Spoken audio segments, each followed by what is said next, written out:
class, happy week 5 and happy Friday. I want to apologize for being a little bit late again this week. Actually, I don't think I've been late yet in this class, but I still want to apologize. I don't like being late. So the topic that I chose for this assignment is to explore sexuality in adulthood. I believe that sexuality is a lifelong developmental process, not something that's confined to adolescence or early adulthood. And chapter 13 highlights how sexual functioning, sexual desire, and sexual expression all evolve as the body, brain, and relationships change across adulthood. So because sexuality intersects with identity, intimacy, health, and emotional well-being, it felt like a really meaningful area to explore more deeply. So the reason that I chose the topic is because sexuality is often discussed in extremes, either sensationalized or ignored. Yet it is one of the most human aspects of development. As adults, right, sexuality becomes shaped by stress, relationships, hormones, health, and life transitions. And chapter 13 emphasizes several key points, like the sexual desire and frequency naturally fluctuate across adulthood, and that's influenced by stress or fatigue or relationship satisfaction and physical health. Another thing is hormonal changes. So that includes testosterone decline in men and menopause in women. It can affect sexual functioning, but does not eliminate sexual interest.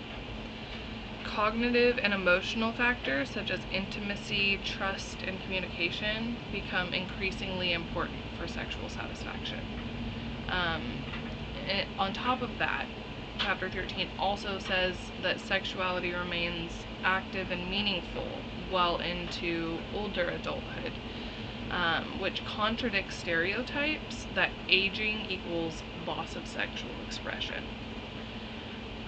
Furthermore, physical changes like vaginal dryness or erectile challenges or changes in stamina are common but manageable with communication and medical support.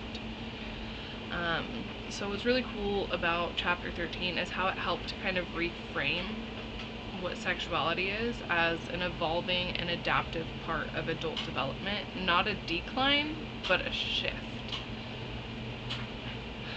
And the article that I found, I couldn't find their first names, but it was by, let's see here, a bunch of people. So we've got Caffrey, O'Neill, Paparagopoulos, Travelas, Karaiskos, Lindau, Stacy Tesler, Lauman, and Levison. So the article is from 2007. It's Sexuality and Health Among Older Adults in the United States. It's from the New England Journal of Medicine. And the summary of the article, so it examined sexual activity, sexual problems, and sexual attitudes among adults aged 57 to 85. Other key findings also include that most older adults remain sexually active, especially in those partnered relationships. Those in partnered relationships. Health also strongly predicts sexual activity. So like chronic illness, mobility limitations, and medication side effects can reduce sexual frequency more than just age alone. Also, women report lower sexual activity rates than men, largely due to lower rates of partnership in older adulthood. Also, sexual problems are common, including low desire, pain, erectile difficulties, but many adults don't discuss these with their healthcare providers.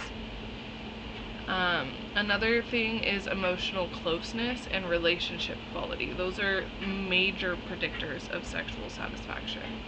So the study emphasizes that sexuality is a significant component of well-being throughout adulthood and into late life.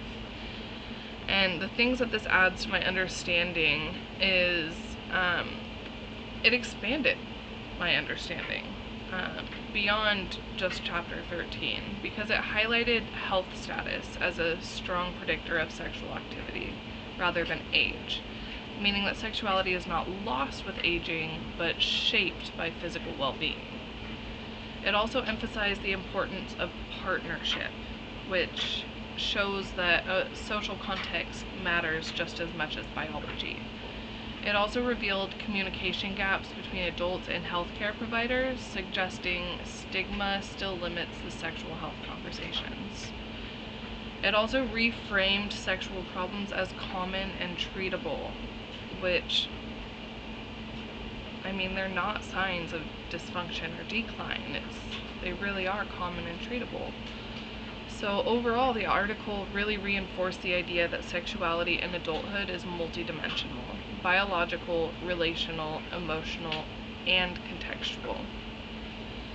So my question for you this week is, how do you think cultural messages about aging shape the way adults understand their own sexuality? And what impact might that have on sexual well-being across adulthood?